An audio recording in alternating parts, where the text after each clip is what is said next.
on a une toute nouvelle collaboration qui se nomme Chérie, je suis poète. C'est en lien avec les affaires poétiques et le mois de la poésie.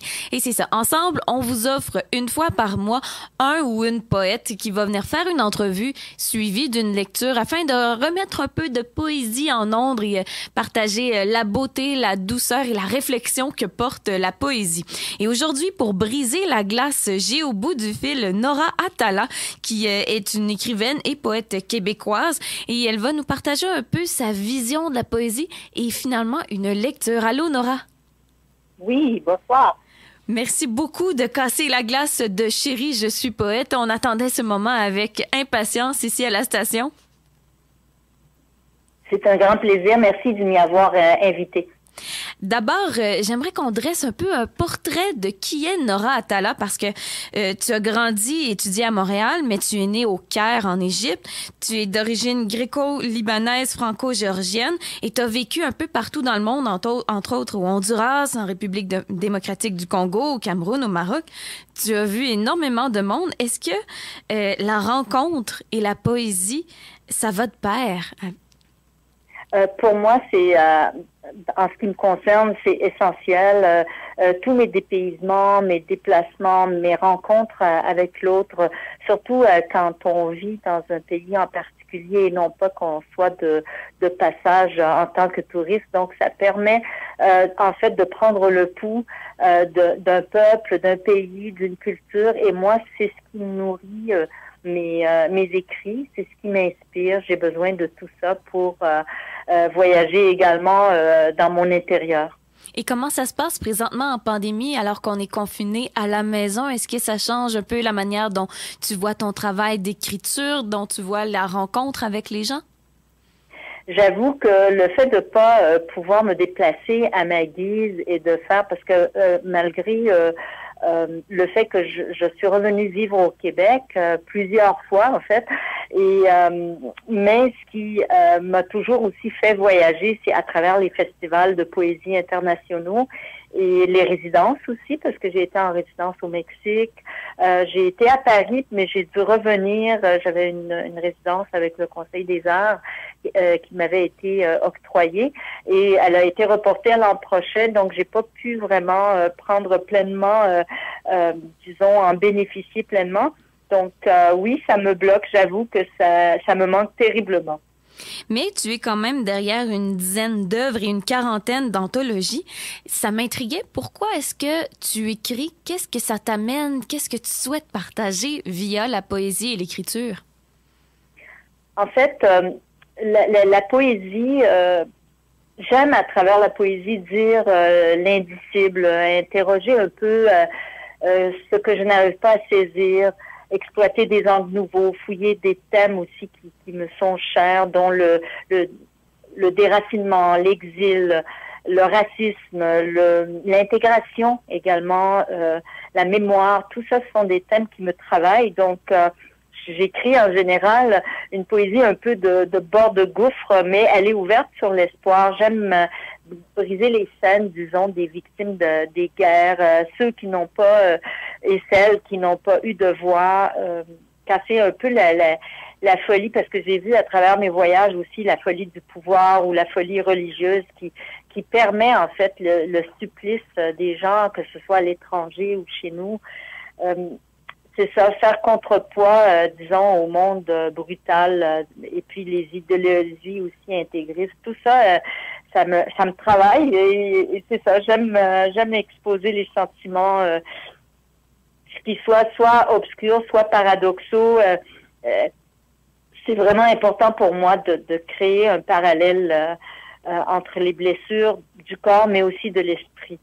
Nora Atala, quand tu dis que ces thèmes-là te travaillent, pourquoi la poésie, c'est la forme d'art qui te correspond mieux et qui te permet le mieux de justement exposer le travail que fait ce thème-là sur toi? En fait, la poésie, à la différence du roman ou des nouvelles que j'ai déjà écrites, ça me permet de vraiment laisser libre cours à l'intérieur, j'ose dire, de métaphorique, les images qui viennent se construire faite d'abstrait, de concret, et pour donner voix justement à tous les mots un peu de la Terre. Ce qui m'intéresse, c'est pas tellement moi, mais ce qui se passe autour de moi. Et j'aimerais en fait savoir, si on prend un pas de recul encore plus loin, selon Nora Atala, qu'est-ce que de la poésie? Est-ce que c'est un arrangement de mots? Est-ce qu'on veut faire du beau ou on veut justement se tenir au bord du gouffre? Selon toi, quelle est la définition de la poésie, de ta poésie?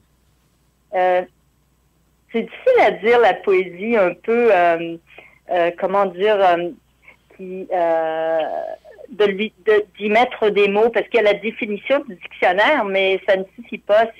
C'est comme un miroir à travers lequel on est capable, avec un jeu de mots, d'images, de sonorités, d'univers, tout ça vient composer, ça fait comme une espèce de prisme qui permet de projeter les idées qu'on veut véhiculer, pas pour changer le monde, mais en espérant y laisser comme des gouttes d'espoir ou d'éveiller les consciences par rapport aux injustices et aux violences.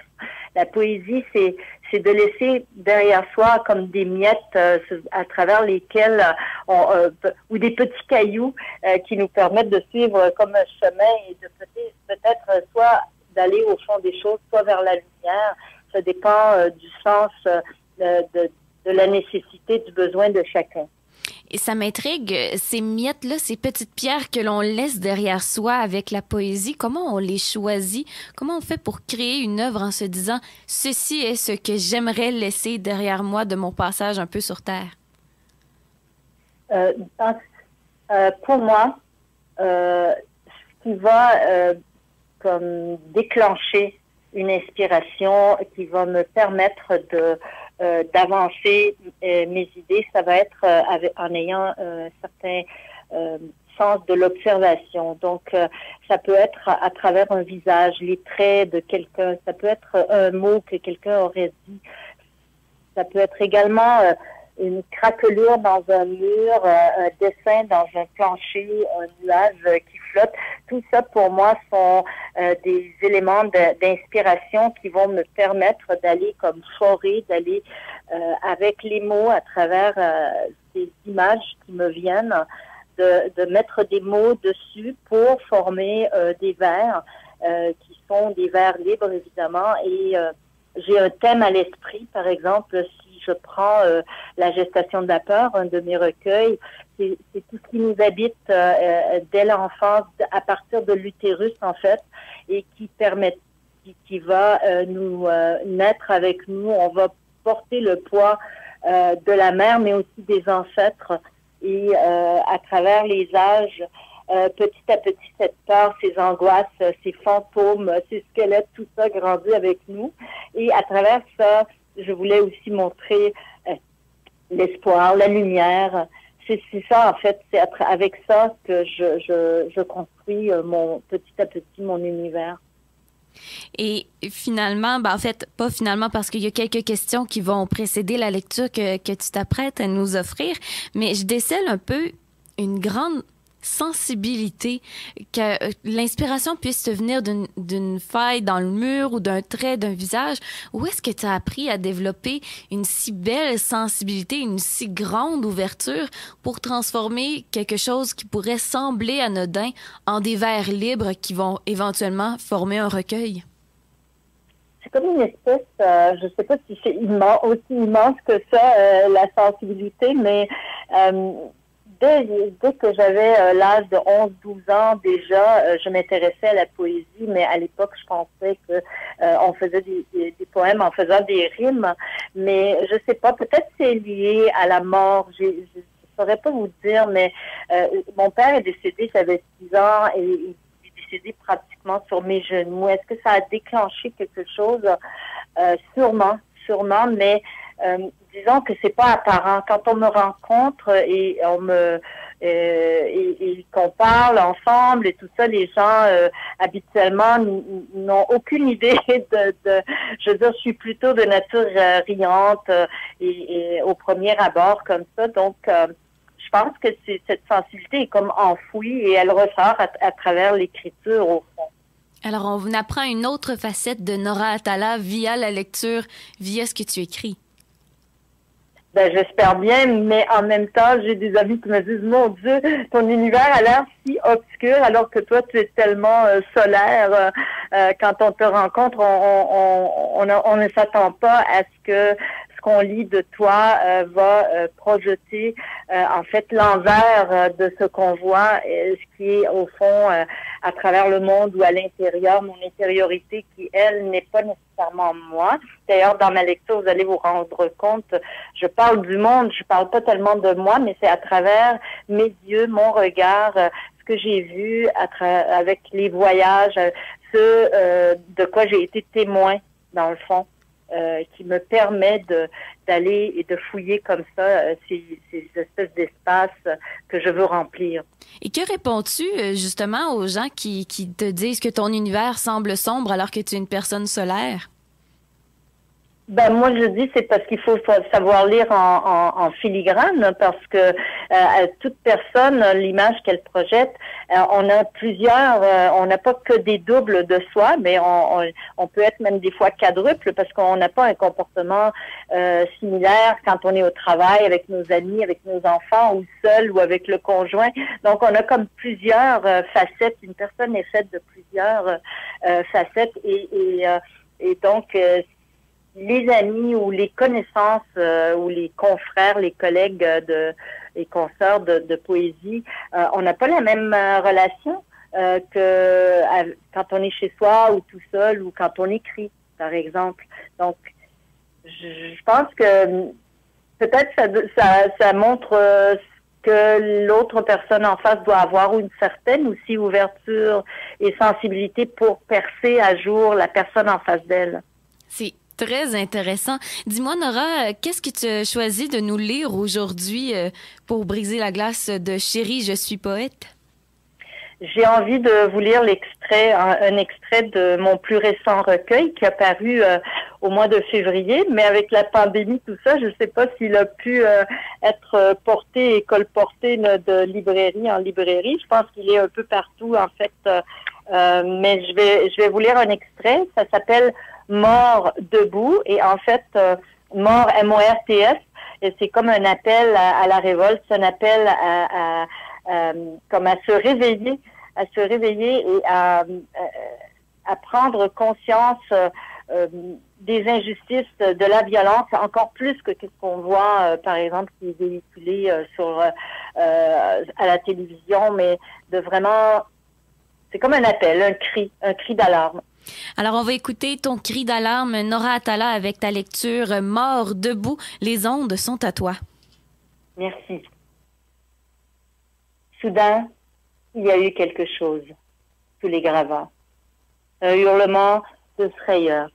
Quelque chose d'inattendu dans les corps. Une mer de noyés. Mais personne n'a rien vu. Nos mensonges s'ancrent dans l'odieux. D'éléments de la lumière dans le sang, contre le brouillon de notre naissance, la dérobade du jour, fuyant jusqu'à l'agonie. La vie sur la colère, quand le souffle se fait silence, et l'amour ennemi. L'absence jugule la tendresse à la croisée des routes. Les chairs se nourrissent de noirceur. Les cailloux durcissent leur mémoire. L'absence n'épargne ni le cœur, ni l'ironie. De sel et de cendre, un goût de larmes, fouetté par le vent. Quand se rompent les passerelles, les ébauches d'êtres retournent à la terre. Fange, souillure, limon, avec ténacité, émerger, bon gré, mal gré, plonger dans la mouise, sauver les moribonds. Seuls, cyclistes dans la matière, les aiguillons. Entre horizon et saison, chaque étreinte brise les eaux. La rage s'insère par les pieds. Écume incompressible, prête à se faire les crocs, à faire la peau aux empêcheurs de rêver. Le ciel se rebiffe. Les ressacs remuent la liesse avec les débris. Pour engloutir l'amorce du devenir, la terre s'éventre. Si l'instance des défenses atteint les barricades, que se taisent alors aux quatre coins du temps, forcenés, maniaques, empalés sur leurs pieux. Enfin, libres, nous sortirons du sable, les têtes décapitées. Frottement de cobras, friction d'ergots sur notre chair. Quelques égratignures, l'espace, le temps, la pensée, l'impulsion. Feuillaison de noirceur, fracassement de nos rêves. Les misères nous martèlent. Fange de souvenirs à jeter aux ordures. Peut-être une perche pour jaillir de l'obscur. Embrure du matin. Sous la peau, les os, le creux des yeux, un ciel pour les bouches voraces. Ventre tatoué, éclaboussure de petites fins. La foi crève de sa dernière mort. Les dépouilles se desquament sous la lumière. Reste ce soleil aux artères roussies. Sans force, ni camisole, ni lien, ni écorce, reste ce regard terreux de fou en transe. Farouche. La volonté lutte contre les astres calamiteux, la mutilation des sens, les incantations vicieuses. Un jour, y aura-t-il des eaux plus claires? Voilà. Nora Atala, c'était un extrait de Mort debout de ton dernier recueil. Merci énormément pour cette belle lecture. Merci beaucoup de m'avoir invité et de me permettre de prendre part à cet échange. Ben merci énormément. Nora Atala, qui est écrivaine et poète québécoise, aujourd'hui, elle a brisé la glace de la collaboration entre Chiz et 94.3 et les affaires poétiques et le mois de la poésie. Tous les deuxièmes mardis du mois, nous recevrons à l'émission un ou une poète qui nous feront une entrevue et suivi d'une lecture. Nora Atala a brisé la glace aujourd'hui. Vous venez d'entendre un extrait de sa lecture de son recueil Mort debout. Et dans le deuxième mardi du prochain mois, donc en janvier, il y aura une autre lecture, une autre entrevue. Avec les affaires poétiques, nous publierons en fait ces entrevues-là sur nos réseaux respectifs ainsi que sur notre page Instagram. C'est toujours en construction, je ne vous le cache pas, alors ça va prendre un petit moment avant d'apparaître, mais on a très très hâte de vous partager ça aujourd'hui. Il fallait briser la glace, il fallait officialiser le tout et ça